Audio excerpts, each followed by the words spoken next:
Palmerston había ocupado el cargo de primer ministro en junio de 1859 y no dejaría de serlo hasta su muerte, en 1865. John Russell ejercía entonces el Ministerio de Asuntos Exteriores y Gladstone el de Hacienda. Los tres abrazaron la causa de la nación italiana. Entusiasmado, Palmerston se percató del difícil problema que significaba el futuro de aquel país y proclamó sin equívocos que los austríacos debían abandonar Italia por el simple motivo de que los italianos tenían derecho pleno a disponer de sí mismos. Inglaterra estaba dispuesta a velar para que, con su apoyo e influencia moral, Italia se convirtiera en un estado fuerte, independiente y constitucional, bajo la égida del reino de Cerdeña-Piamonte. La reina Victoria calificaba a Palmerston y a Russell de espantosos ancianos. Victoria cursó la orden refrendada por el príncipe consorte Alberto de que se evitara cualquier intromisión en los asuntos italianos. A la reina, que sentía interés profundo por el equilibrio social y el mantenimiento del orden público, el movimiento de liberación italiano le parecía factor de alteración de ese orden, pues era excesivamente revolucionario y estaba dirigido por bandidos. Con tal estado de ánimo, los miembros de su gobierno se presentaron para comunicarle que no eran los servidores del emperador Napoleón, sino los consejeros de la reina de Inglaterra. Victoria, enfurecida, le reprochó a Palmerston que era negligente con respecto a los intereses de la Gran Bretaña, por el simple motivo de perjudicar a Austria. La lucha entre la reina y los intervencionistas de su gobierno, cada vez más tensa y viva, originó una aluvión de cartas, memorandos e instrucciones. La controversia se eternizó en las reuniones de gabinete, en las sesiones del Parlamento y en conversaciones con los diplomáticos extranjeros, y en escenas borrascosas cuyos escenarios fueron Windsor, Osborne y Balmoral. Palmerston no se dejó impresionar en absoluto. Desdeñando la tormenta, hizo, como de costumbre, lo que se le antojó, sin consultar con nadie. No sentía simpatía alguna por Austria, aunque al propio tiempo tampoco deseaba minar la posición de aquella potencia, indispensable para el equilibrio europeo. El acuerdo de Villafranca le parecía singularmente deplorable, ya que, en virtud de sus cláusulas, quedaba Italia entregada a Austria y atada de pies y manos. Palmerston apoyaba los esfuerzos de Cavour en su empeño de unir Toscana y Módena al Piamonte. En cuanto a los estados pontificios, trataba de suprimirlos lisa y llanamente, ya que su existencia no tenía significado. Su santidad pretende abrir las puertas del paraíso solamente si goza del poder de mantener su pequeño infierno personal aquí en la tierra. Las actividades de Palmerston consiguieron que fuese la Gran Bretaña y no el Imperio francés quien representara el mayor peso en la balanza cuando en 1860 la cuestión italiana entró en su fase decisiva y sobrevino lo inesperado. Intervención de Garibaldi. José Garibaldi. ¡Pum! Después de la catástrofe de 1848, Garibaldi había arrastrado una vida aventurera en África del Norte como capitán de navío y luego en América y en China. En 1854 tuvo de nuevo ocasión de regresar a Italia y se estableció en Niza, su ciudad natal. Los ideales liberales de Mazzini eran para él tan caros y vigentes como antes. Cuando los asuntos de Italia volvieron a cobrar actualidad, Garibaldi trató de ponerse en contacto con los dirigentes del movimiento liberador. Se entrevistó con Cavour y logró una audiencia de Víctor Manuel. Su encuentro con el rey lo hizo renunciar a un punto del programa republicano de Mazzini. Decididamente, Garibaldi aceptó el reino de Cerdeña-Piamonte como base de la futura Italia unida. La consigna de guerra de Garibaldi fue en lo sucesivo: Italia y Víctor Manuel. El monarca no era sutil ni calculador, poseía escaso talento para la diplomacia, por ser un soldado, un hombre elemental, que decía siempre lo que pensaba y que se dejaba arrastrar por sus sentimientos. Su actitud atrajo a Garibaldi por entero en favor de su causa. El condottiero sentía admiración por el príncipe y éste a su vez apreciaba la compañía de aquel patriota errante. A partir de mayo de 1860, la vida reservaba a Garibaldi algunos meses de audaces aventuras y de fabulosos éxitos, y en medio de las peores dificultades jamás dudó un instante de que el rey le proporcionaría su apoyo si hubiera necesidad de ello. En cambio, no quería comprometerse con Cavour, pues, en su opinión, este era un traidor que había vendido Niza al emperador de los franceses, que en 1849 provocara la caída de la República Romana. Garibaldi no disimulaba sus sentimientos y opiniones con respecto a Cavour, y puede comprenderse fácilmente que tenía motivos suficientes para odiar al ministro. De este modo, la decidida oposición entre ambos grandes personajes italianos en 1860 influiría sobremanera en el drama que se iniciaba. Garibaldi, en opinión de Cavour, no era otra cosa que un proletario aventurero, un aficionado a las guerrillas, obsesionado por la idea de la revolución, un bárbaro surgido de las masas, incapaz de comprender exactamente lo que la política significaba y, por ende, incapaz de desarrollar una política definida. Cavour trataba de aclimatar el nacionalismo italiano en los salones, separándolo del terreno revolucionario para pasarlo al diplomático, y ahí su alianza con Napoleón III. De ningún modo creía Cavour que la unidad de Italia pudiera llevarse a cabo mediante un golpe de mano audaz. Prefería extender progresivamente la creciente influencia del reino de Cerdeña-Piamonte y proporcionarle para siempre la máxima autoridad entre los demás estados italianos. Por su parte, Garibaldi era hombre de acción. Al frente de sus célebres 1000 camisas rojas, se arrojó de lleno a la expedición que lograría la ansiada unificación en 6 meses solamente. Los camisas rojas en Sicilia y Nápoles. Estalló la revolución en Sicilia. El rey Bomba había muerto. Su hijo Francisco II perpetuaba allí el despotismo borbónico y los dirigentes del movimiento rebelde solicitaron la ayuda de Garibaldi. El guerrillero no vaciló un solo instante en aceptar la invitación. Movilizó a sus fieles, se proporcionó algunas embarcaciones y equipó a sus hombres del mejor modo posible, con uniformes recogidos en cualquier parte, viejos fusiles enmohecidos y unos pocos cañones. El 5 de mayo, los pequeños navíos zarpaban del puerto de Génova y Garibaldi se lanzaba a la gran aventura. Tomó Messina y Palermo y en pocos meses Sicilia entera cayó en su poder. Garibaldi proclamó rey de Sicilia a Víctor Manuel y estableció provisionalmente la dictadura. Por otra parte, declaró ante una Europa asombrada que no pensaba en absoluto dormirse en los laureles. Por el estrecho de Messina iba a pasar al continente, a ocupar Nápoles y a marchar sobre Roma. Allí, en el Capitolio, proclamaría a Víctor Manuel rey de toda Italia.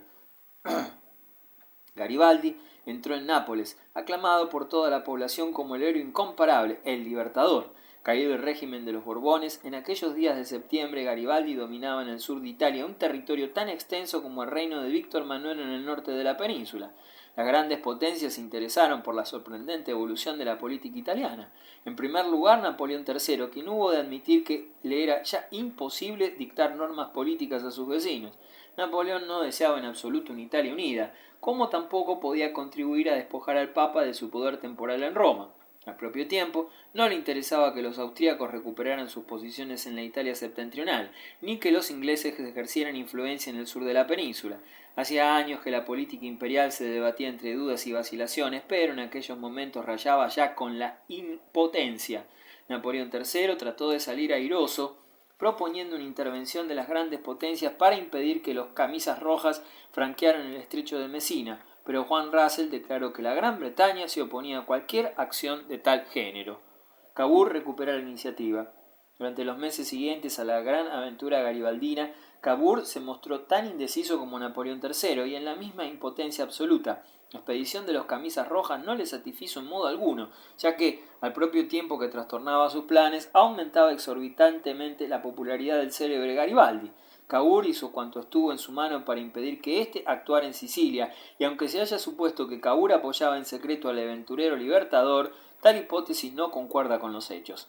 En marzo de 1860, Cavour todavía se sentía satisfecho de la situación, mientras consolidaba la posición política de Cerdeña-Piamonte y la suya propia, dispuesto a enfrentarse con el problema italiano con su exquisita prudencia diplomática.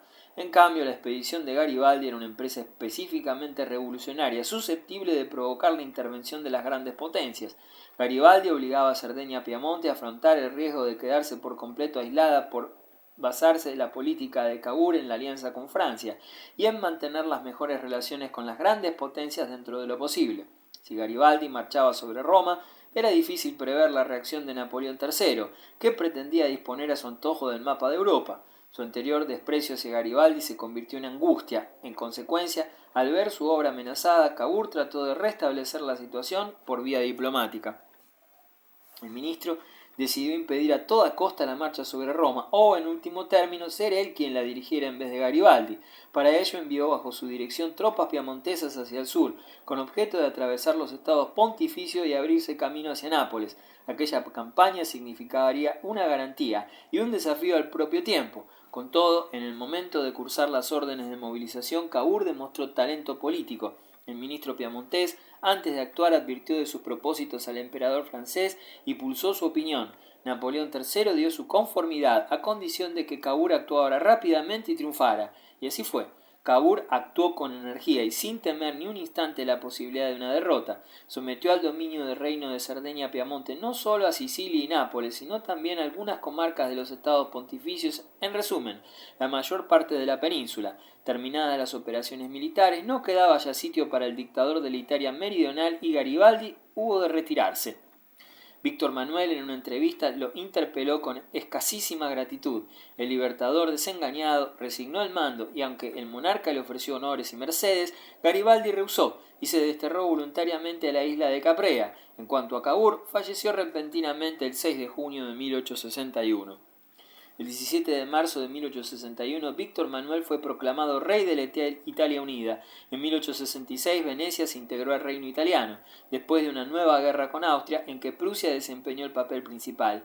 En 1870 desaparecieron los últimos vestigios del poder temporal de los papas, convirtiéndose Roma en la capital del reino. La obra nacional estaba terminada y el reino de Italia Unida era un hecho. La cuestión romana. La unidad territorial italiana, un lustro después de la muerte de Cavour, presentaba en su centro una solución de continuidad, problema espinoso que fue denominado comúnmente la cuestión romana. La mayoría de las potencias reconocían que el poder temporal de los pontífices era necesario para el desarrollo del poder espiritual de la Iglesia.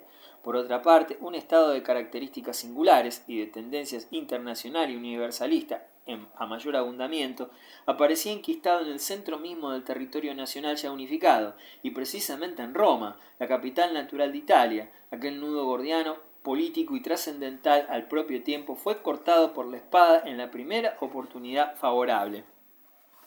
Los antiguos estados pontificios, que abarcaban en otro tiempo las comarcas centrales de la península italiana, habían quedado reducidos a la nueva región latina, una franja litoral desde el Piombino a Gaeta. Despojado violentamente, el Papa Pío IX no se creía obligado a llegar a una aveniencia o conciliación con un reino que tenía desde 1864 fijada su capital provisional en Florencia, pero que había declarado oficialmente que Roma era su capital necesaria, poniendo la unidad católica en oposición con la unidad nacional. La conciencia de los católicos italianos se vio sometida a grave confrontación ante el dilema de elegir entre su obediencia al Papa o a la patria. Era imposible aquella especie de coexistencia pacífica entre unitarios y partidarios del poder temporal pontificio. Parecían revivir las antiguas luchas medievales de güelfos y gibelinos en el territorio peninsular. En 1867 apareció de nuevo Garibaldi, con la consigna «Roma o la muerte», pero tropas francesas que defendían la capital le salieron al encuentro y lo derrotaron en Mentana.